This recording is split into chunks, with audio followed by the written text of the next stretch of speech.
Budget आने वाला है और महंगाई की हालिया लहर ने अवाम की जिंदगी मुश्किल तरीन बना दी है। और इस दौर में घर का बजट बनाना कोई आसान काम नहीं है। बिजली का बिल, गैस का बिल, पानी का बिल, फोन, इंटरनेट का बिल, ग्रोसरी, स्कूल की फीस, डॉक्टर की फीस, मेडिसिन की फीस, कौन सी फीसें हैं जिसका बिल है कि ख़त्म ही नहीं होता है। कम आमदनी वाले अफराद इन सब खर्चों को कैसे मैनेज करते हैं, पहले उनसे जानते हैं।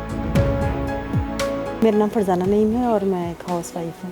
मेरा नाम मियां मोहम्मद नईम है और मैं रियल एस्टेट से वाबस्ता बिजनेस करता हूँ। 25 साल से मैं रियल एस्टेट से वाबस्ता हूँ। घर के खर्चे कैसे पूरे होते हैं? पहले हम ट्रॉलीज भर के लेके आते थे, 20,000 में पूरा यानी कि 3 माह का राशन आ जाता था। और बाज़ का यानी कि 25,000 में 3-3, 4-4 माह में उसके बाद जाती नहीं थी। लेकिन अब 20-25 हज़ार में चंद चीज़ें हम लेकर आते हैं। घर के जो मसाला जाते हैं, सब्ज़ मसाला जाता है, जब ख़रीदते थे तो ढेर सारी चीज़ें आ जाती थी 1000 रुपये में, 1500 में। अब वही चीज़ें 2500 में, 2000 में 2-4 चीज़ें आती हैं। फिर हम इनसे मैं कहती हूँ कि देखिए कितना यानी कि चेंज आ गया है, महंगाई किस कदर बढ़ गई है कि उन पैसों में हम कम पैसों में इतनी ज़्यादा चीज़ें लेके जाते थे और आज ज़्यादा पैसों में कम चीज़ें लेके जा रहे हैं। तो महंगाई तो साफ नज़र आ रही है। हम सोचते हैं इस दफ़ा लाख में पूरा करना है, पता चलता है वो 1.5 लाख में पूरा नहीं हो रहा। अब 1.5 सोच के करते हैं तो वो 2.5 में पूरा नहीं हो रहा। हमें तो पिछले ये 2018 के बाद से हमें समझ ही नहीं आ रही कि हम खरे कहाँ हैं, हमारा बजट है क्या। कोई बंदा बिजनेसमैन जो है वो अपना बजट मुकम्मल कर ही नहीं पा रहा, उससे हो ही नहीं पा रहा कि महंगाई रुक ही नहीं रही। किसी जगह पे आगे महंगाई रुक जाए ना तो फिर हमें होगा कि हमने अपना बजट के मुताबिक अपने घर का खर्चा चला लिया। हम सोच के बैठे होते हैं 1.5 लाख, खर्चा होता है 3 लाख, 3 लाख पे सोच के बैठे होते हैं, खर्चा होता है 4 लाख। तो महंगाई नहीं कंट्रोल हो रही तो हमारा बजट कैसे कंट्रोल सकता है, बहुत मुश्किल है। घर के अखराजात में कमी कैसे करते हैं? पीक आवर्स है उसमें हम ना तो आयरन यूज़ करते हैं ना एसी वगैरह यूज़ करते हैं। एहतियात है जितनी कर लेंगे। बच्चों को भी समझाना पड़ता है और बच्चों को एहसास दिलाना पड़ता है ताकि बच्चों में ये चीज़ उनके अंदर ये पैदा हो, एहसास पैदा हो कि जो घर में कमाने वाले हैं उनके लिए भी उनके जज्बात जो है ना वो एहसास हो उनके दिल में कि कितनी मुश्किल है बाहर से कमा के लाना। ग्रोसरी का खर्चा कैसे पूरा होता है? एक महीने का जो हम ग्रोसरी लेके आते थे वो 1,000 रुपये की आती थी। अब वही ग्रोसरी 50,000 में भी पूरी नहीं हो रही है। इतना फ़र्क पड़ गया महंगाई का। आप गोश्त देख लेंगे, पहले गोश्त का रेट क्या था 25 साल पहले और आज क्या है। 25 साल पहले बकरे का गोश्त, मटन जो है वो 250 रुपये केजी था, आज 2500 रुपये केजी है। तो आप देखें कितने गुना बढ़ चुकी है। तो 5000 गुना महंगाई बढ़ चुकी है पिछले 25 सालों में। कम बजट में सेविंग कैसे कर पाते हैं?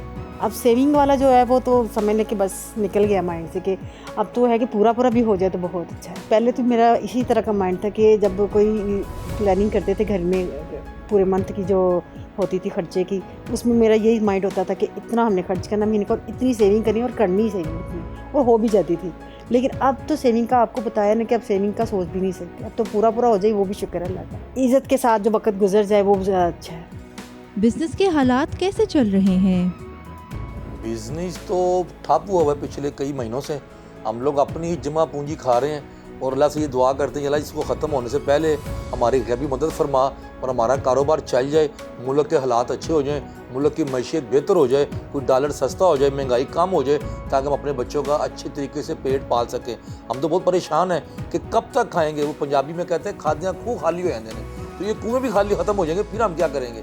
बहुत परेशान है, मुल्क के हालात अच्छे नहीं है, कारोबार नहीं है। ये वक्ती तौर पे थोड़ी सी देखने में आ रहा है कि आटा सस्ता हो रहा है, ये वो गंदम सस्ती हुई है जिसकी वजह से कुछ पेट्रोल सस्ता हो रहा है। लेकिन मेन चीज़ हमारा डॉलर सस्ता होना चाहिए। जब डॉलर नीचे आएगा तो फिर महंगाई कंट्रोल होगी। फ़िलहाल तो ये मुझे समझ में नहीं आ रही कि हमारा मुल्क किस सिमत जा रहा है और कैसे महंगाई कम होगी। यूटिलिटी बिल्स के अखराजात कितने बढ़ गए हैं? पहले जो बिल थे, गैस का बिल 250-300 रुपये आता था, अब वो 2-2.5 हज़ार तक पहुंच गया है।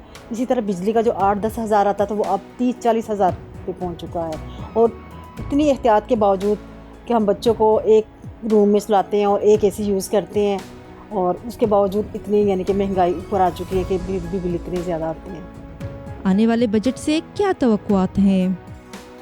बजट पे महंगाई होनी है। हम लोग आज़ाद हैं ही नहीं, बजट हम खुद बना सकते ही नहीं।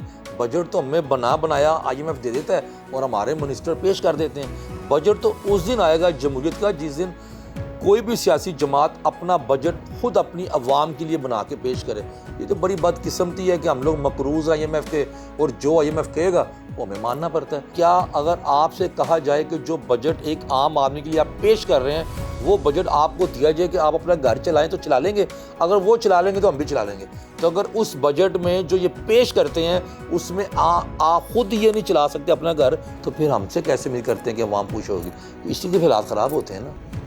हमें ये तो पता चल गया है कि इतने कम बजट में घर का खर्चा चलाना कोई आसान बात नहीं है, लेकिन इन सब को मैनेज कैसे कर सकते हैं वो हम आपको बताते हैं। घर का बजट बनाने के लिए सबसे पहला काम जो करना है कि अपनी आमदनी को 3 हिस्सों में तकसीम करना है। पहला हिस्सा तो उन अखराजात का है जो आपकी ज़रूरियाती ज़िंदगी हैं, यानी वो अशिया जो आपको हर सूरत चाहिए और उनके बगैर गुजारा मुमकिन नहीं। इनमें मकान का किराया, यूटिलिटी बिल्स, बच्चों की फीसें और सौदा सल्फ वगैरह शामिल है। दूसरा हिस्सा आपकी ख्वाहिशात हैं, यानी वो अशिया जिनके बगैर आप या आपके अहले खाना का गुजारा तो हो जाए मगर आप चाहते हैं कि ये चीज़ भी आपके पास हो। इसमें ज़्यादातर चीज़ें आपके तर्ज ज़िंदगी से जुड़ी होती हैं। तीसरा हिस्सा है बचत का, यानी आप शुरू में ही ये फैसला कर लें कि आपने कितनी बचत करनी है। इन सब को ये भी कहा जा सकता है कि यहाँ पे 50, 30 और 20 का रूल जो है वो अप्लाई हो रहा है, यानी अपनी आमदनी का 50% अपनी ज़रूरियात के लिए रख लें, 30% जिसकी आपको ज़रूरत हो सकती है और 20% आपकी सेविंग में आ जाता है।